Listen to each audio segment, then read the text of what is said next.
So I'm fascinated by stress. I'm fascinated by how it works and what it does to our bodies and our lives. I want to share with you today 2 research studies around stress that I found really interesting. The first study was done in 1998 amongst 30,000 Americans. And they asked them 2 questions. How stressed are you? And do you believe stress is harmful? And then they followed up with them 8 years later. And what they found is that the people who believed stress was harmful were far more likely to die. So the insight there is that what we believe about stress really matters. The second study was a global poll, a Gallup poll, that was done amongst 121 countries, over 121,000 people aged 15 and up. And they only asked them one question. How stressed were you yesterday? And then they correlated those findings with other studies that had been done in those countries. And the researchers found something quite surprising.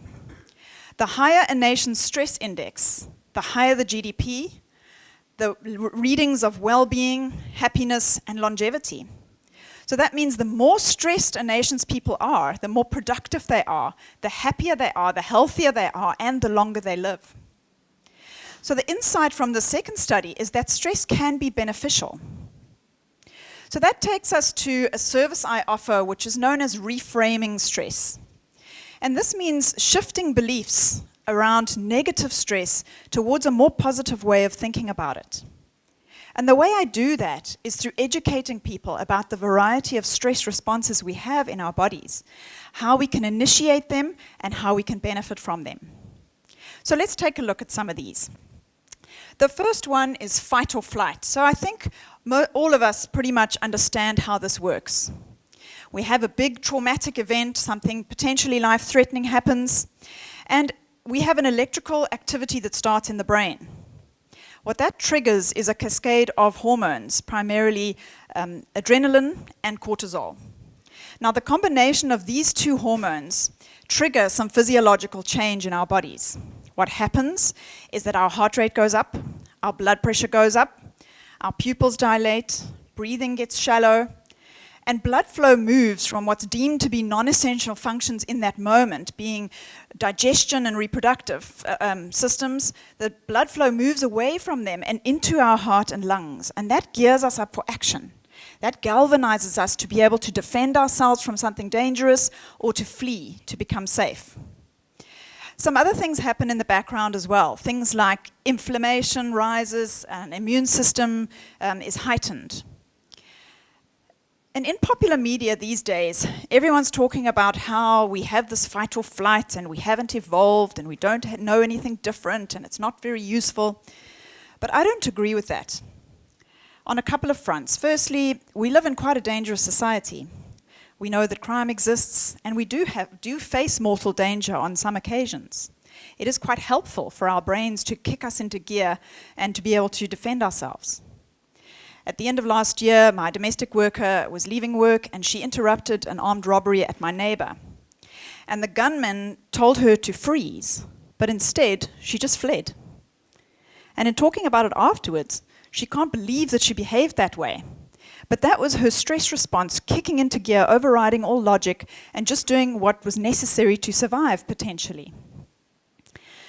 I also believe that, so we have this beneficial response. I believe that it's quite helpful, and it serves us. And I also believe that it's not the only response from what I've learned and researched. So I want to share more of that with you today. What happens after this event has subsided is that we have what's known as a relaxation response. The researchers have 2 names for this. They call it rest and digest, or feed and breed. And the reason they use these names is that blood flow then moves back into that digestive system and the reproductive system, away from the heart and lungs, once this big dangerous situation has subsided.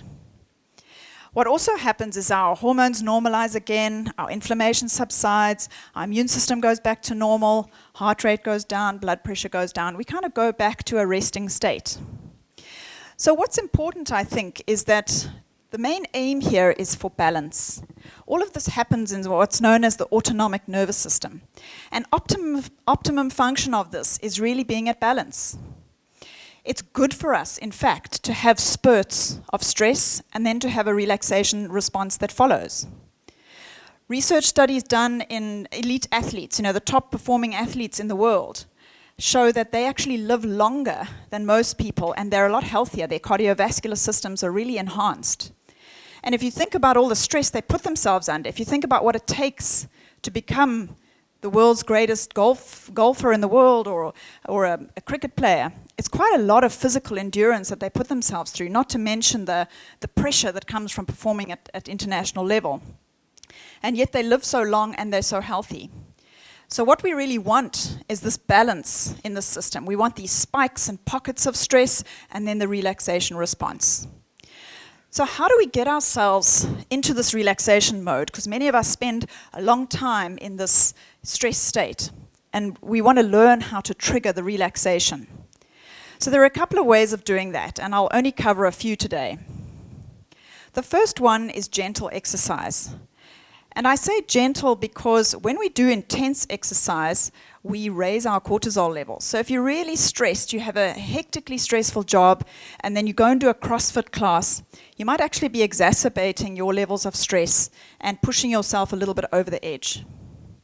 What is more appropriate is something like walking, swimming, yoga, stretching, weight-bearing type exercise. All of those are quite good for the stress response to get that this relaxation happening. The second one is deep breathing. So our bodies are actually equipped with the equipment to be able to move us into the state very easily. So when we're in a meeting or we're in a stressful state, what we can do is we take in a couple of deep breaths, 5 to 10 deep breaths, and what's important in those breaths is that when we breathe in, our belly rises. And then we breathe out, it sucks in back towards the spine. If you initiate a couple of those in a moment where you're feeling real anxiety, we naturally flip our bodies into this state and activate the parasympathetic nervous system. So that's a really easy thing to do. The third thing is meditation. So there are a whole lot of studies showing the amazing benefits in terms of our health and our mental health and function if we learn how to meditate. It improves cognitive function, memory, and it helps us sleep better. And what's fascinating to me is that there was a beautiful study showing that we actually change our brains if we do it enough. So in as short as 8 weeks, if you do meditation for 20 minutes a day, we actually change our neural pathways.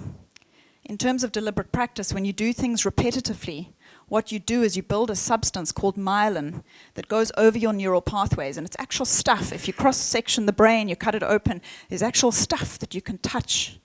And that can be built in as little as 8 weeks with meditation. Now, it doesn't have to be, floating on a pillow, and you don't need equipment, and doesn't have to be complicated.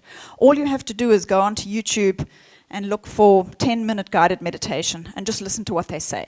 So there's no skill required, there's only really the intention to learn how to be more relaxed. That's all that's really needed. So that's what we want to do. We want to be in these acute pockets of stress where we spike and then we go into this resting mode.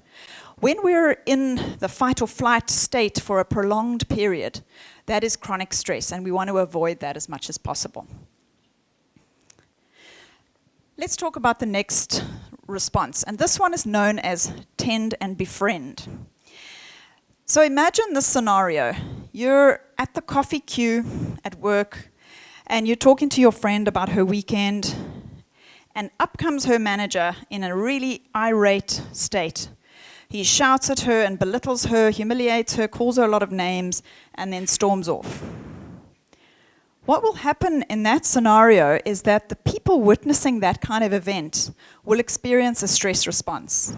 They will feel compassion. They will want to tell her that she's brilliant and he's a jerk, and they will want to offer some level of support. What she will also experience is a stress response. What she might want to do is phone her husband and say what a jerk her boss was and try and seek comfort and support and validation that she isn't really an incompetent fool or whatever he called her. So what's happening in our bodies in that situation? Our bodies are flooded with a hormone known as oxytocin. And oxytocin is the love hormone. This has an evolutionary background that binds together families and social communities. It's the one that's released during sex and breastfeeding that brings us together as people. And what's significant about oxytocin in terms of stress is that it counterbalances all those physiological indicators that we spoke about for fight or flight. Oxytocin brings down blood pressure, it brings down heart rate, it brings down cortisol and inflammation.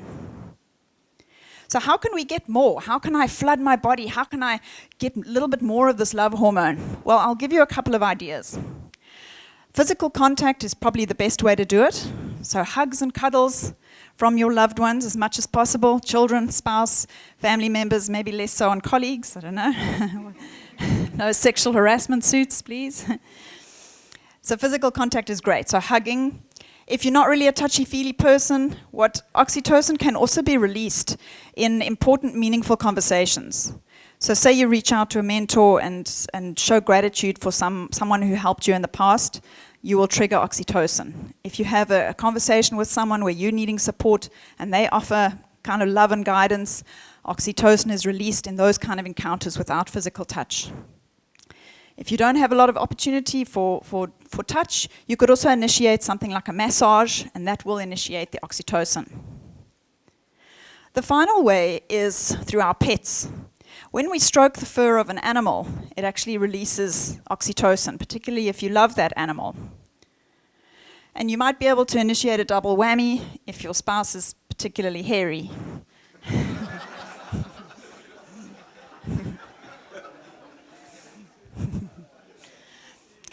Let's talk about the challenge response. So this is a beautiful one for the work environment. Imagine for a minute the Olympic athlete who is on their haunches at that start line, and it's milliseconds before the gun goes off. What kind of feeling do you think they're having? It's not a fight or flight. They don't want to run away. They're not frightened. It's not mortal danger. They've been preparing for this thing for 4 years. They're ready to perform probably their best achievement in their life to date. Their friends and family behind them, their countries behind them. What's going on in their bodies is known as a stress response called the challenge response. And how this differs from fight or flight is that the ratio of hormones released between adrenaline and cortisol are different. So this is the nuance I was talking about in the opening, to say our brains are sophisticated and evolved enough to know when we're in mortal danger and when we actually want to perform. So that athlete is feeling quite pumped. They're ready to achieve and to tackle this great thing that they're about to do. And of course, it doesn't only happen on the physical level. It also happens on the intellectual and emotional level. So you'll know, for example, if you stand up here and you're about to talk to this audience, you'll feel a bit of butterflies, a bit of nerves, and that's the challenge response. And it happens because you care, because you want to do well. And incidentally, the stress researchers define stress to be what happens when something you care about is at stake. And so this is a positive way of thinking about this challenge response. If you're about to do a presentation at work to your clients, you're about to demo, be courageous enough to do a live demo to a big audience of people, you care and you want to do well. It also happens in the work environment for deadlines. So you'll know that sometimes you've finished a project and you met a deadline and you look back and you can't believe that you were so incredibly productive in those days or hours before the end. And that is the challenge response in action. So how can I get more? How can I initiate this challenge response for myself? Well, there's two ways in terms of my opinion how to get us closer to the challenge response more often. And the first one is around setting goals.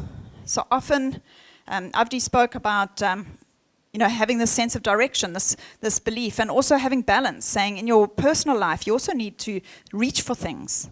I want to do a park run in half an hour, or I want to write a book, or I want to, do Kilimanjaro. Whatever you want to do, reach for something. And if you want to, the great way to initiate the challenge response is by breaking that up into small increments, to say by the end of the month, I'll be able to walk maybe the park run, for example.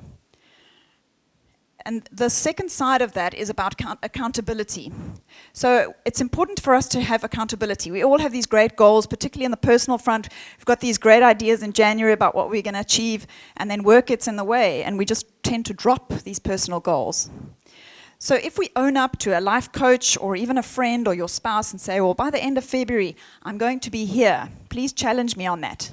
It gets kind of embarrassing when you get close and you're going to have to face up to the fact that you didn't do what you said you were going to do. So having the short-term goals and being accountable to them is a way that we can initiate this challenge response in our regular lives. The next stress response I want to tell you about is called stress inoculation. So imagine what happens. I think you must have all experienced something like this. You have an event, maybe it's a trauma or something bad that happened, or maybe you made a social faux pas. Maybe you said something stupid at a dinner party, and then on the way home you're thinking, ooh, that might have been offensive to somebody. And then what happens? You can't sleep, and you're thinking and wishing you'd said something different and trying to remember what their face looked like when you said that, and should you apologize, or will it make it worse? And this was what psychologists call overthinking or rumination. And our brains churn through this, and it's very uncomfortable and unpleasant to be in this state.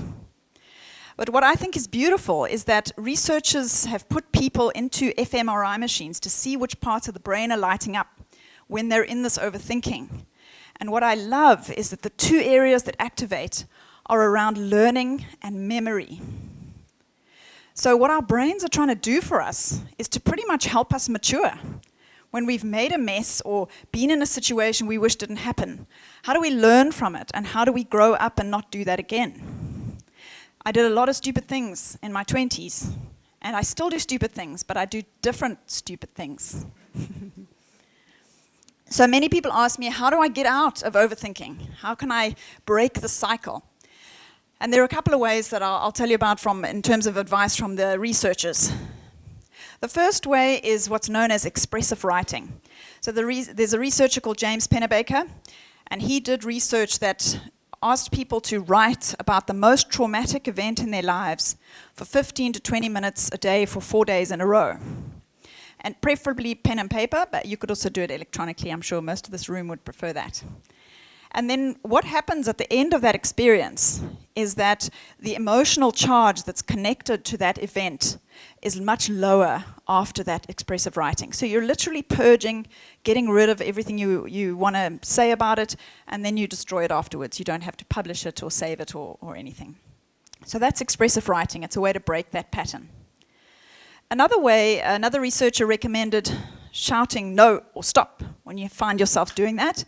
I'm not sure that works in an open plan office, but maybe in your car or if in your home office, if you find yourself doing that, you can break it that way. A third way is to set aside time for rumination. So one of the researchers said, well, you tell yourself at 5 p.m., I'm going to think about that thing, I'm going to think it and think it and think it. And then in the day at 10 o'clock, you're having a meeting and you start to think about it, you tell yourself, no, it's happening at 5 p.m. But invariably, when you get to 5 p.m., it feels a bit weird and you don't end up doing it. But you've broken the pattern in the day, and that's really the point. The final way that would be my recommendation is to engage in something known as flow. So flow in the psychology space is the optimal experience when you are so immersed in an activity that you completely lose track of time. I think we've all experienced this kind of experience, but what's significant about it in the overthinking or the stress space is that when we're in a state of flow, we are devoid of emotion. So you can't feel the shame that you felt about saying that stupid thing. You can't feel the anger about that event that's been bothering you. You actually don't feel anything while you're immersed in it. But thereafter, our happiness levels are elevated. So many people get into flow through creative pursuits, writing, drawing, painting, woodwork, whatever it might be.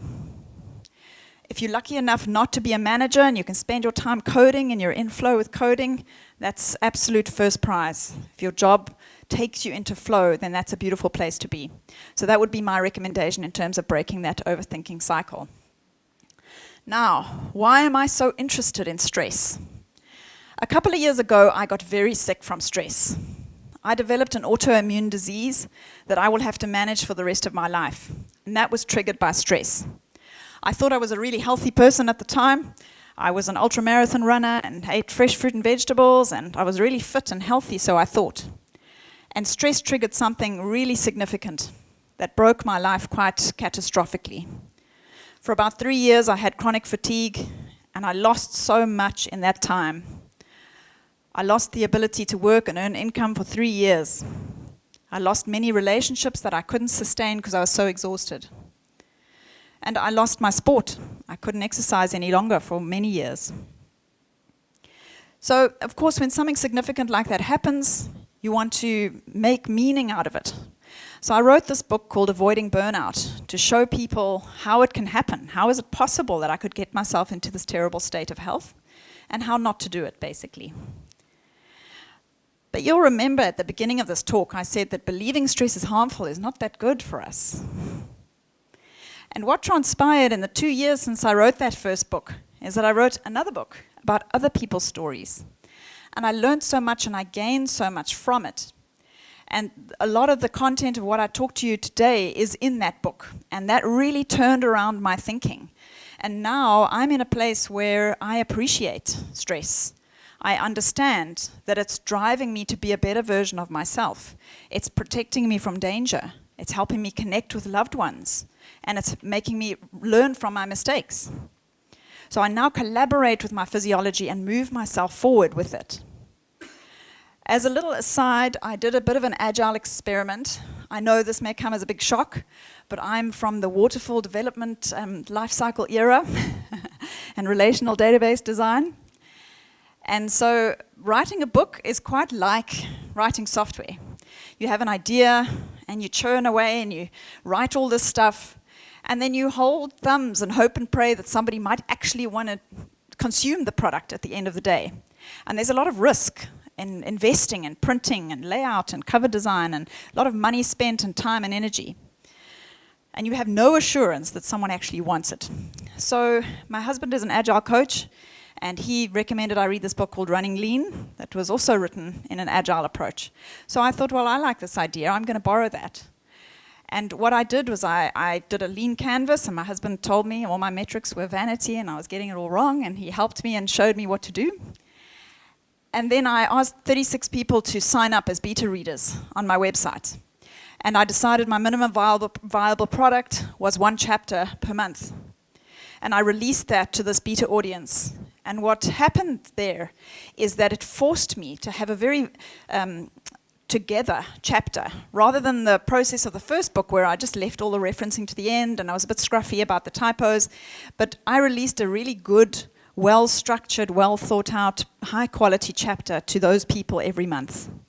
And in any given month, I would be infusing their feedback from the prior months and then writing the chapter for the future month. And I can't tell you how much I enjoyed that process. And many of the beta readers' own personal stories are now infused into the book, because by the time it made it to the end, I had used their content and their insights and their feedback to create a much better product. So that was something really enjoyable for me. In closing, I would like to tell you about this line from a book called The Upside of Stress by Kelly McGonigal, which is a highly recommended read. And she flipped my beliefs around stress completely. She was the one that triggered it for me. And she writes this line: a meaningful life is a stressful life. From where I came, and I got so sick, I kept thinking, how do I reach for my goals and yet not get stressed? I had this conundrum. How I felt, stretched in 2 directions. I want to contain and keep my health okay, but I still want to reach for these big dreams.